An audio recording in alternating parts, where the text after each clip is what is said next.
Today I was training back, and so I made a couple videos for one of my clients to demonstrate how to do cable pullovers and bent over rows with dumbbells.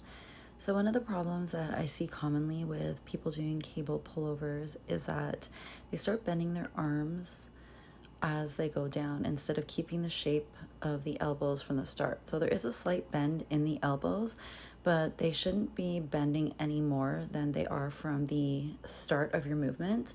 So the initiation of the movement should be from the actual lats and not from the arms at all. So what tends to happen is when the elbows bend, people will feel it in their biceps a lot because they're trying to hold the cable.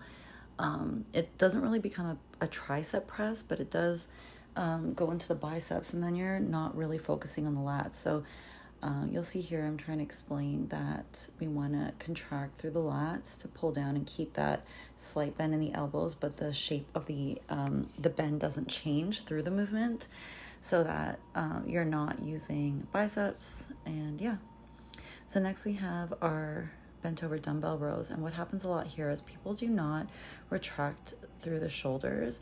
And what I mean by that is, like, we want to actually like move our shoulder blades, right? So to get into the back, we've got to sort of fold the shoulder blades in, which pulls our shoulders back, and that initiates the movement actually from our back muscles.